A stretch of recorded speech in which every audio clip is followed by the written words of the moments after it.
Welcome to your Geopolitics Updates channel. Please like and subscribe, and let's get to the news. A possible meeting between North Korean leader Kim Jong-un and Russian President Vladimir Putin is worth commenting on. To date, neither Kim Jong-un, nor Putin, nor North Korea, nor Russia has confirmed that the meeting will actually take place. It is speculated that this non-confirmation by North Korea to accept a meeting with Russia is related to Kim Jong-un's personal security, who is terrified of some kind of attack.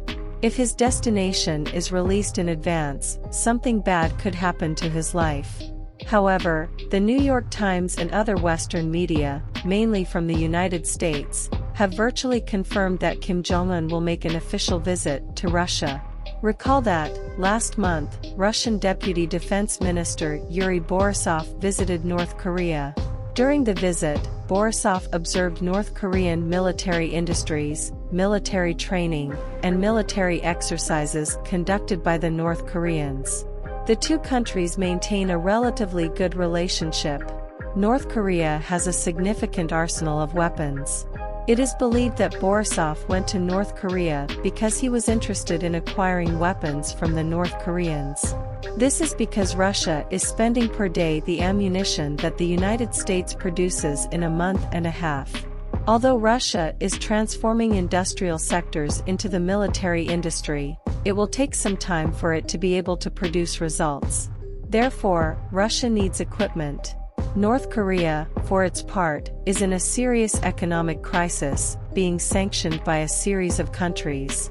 The country has a large stockpile of weapons available and needs to sell it to make money. The two countries are interested in establishing business, as Russia needs weapons and North Korea needs money to survive. According to the New York Times, Kim Jong-un will travel to Vostok, Russia, in an armored train to negotiate artillery ammunition. John Kirby, the United States Foreign Relations representative, said that if the meeting does in fact take place, strong sanctions would be imposed on North Korea and Russia. Kirby claimed that the two countries cannot negotiate with each other because North Korea is a country sanctioned by the United Nations Security Council. This statement raises the following questions. How would the United States impose sanctions on Russia and North Korea, which are already sanctioned countries?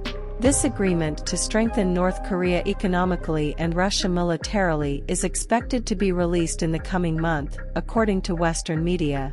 Another important piece of news is related to what I mentioned to you yesterday. Romania, or rather Ukraine, claimed that a Russian drone fell on Romanian territory, causing a fire. Today, teams specialized in geolocation and the use of weapons confirmed that, in fact, these drones fell on Romanian territory. They were two Iranian kamikaze drones and were attacked by Russia. However, Russia did not deliberately attack Romania, as Romania is a member of NATO. Russia attacked Ukrainian positions in the region near the border with Romania. The Ukrainian defense system attacked one of these drones, which eventually lost control and fell on Romanian territory. Will there be any retaliation? Everything suggests not. Romania has already denied that the incident took place. Even if it did happen, it is unlikely that Romania would consider it an act of aggression and call on all of NATO to invoke Article 5. NATO countries are likely to conclude that it was an accident.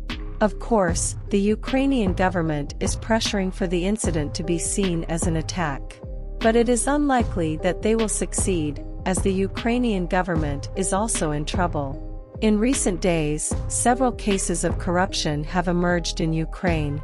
Ukraine is known by international organizations as the second most corrupt country in Europe, after Russia.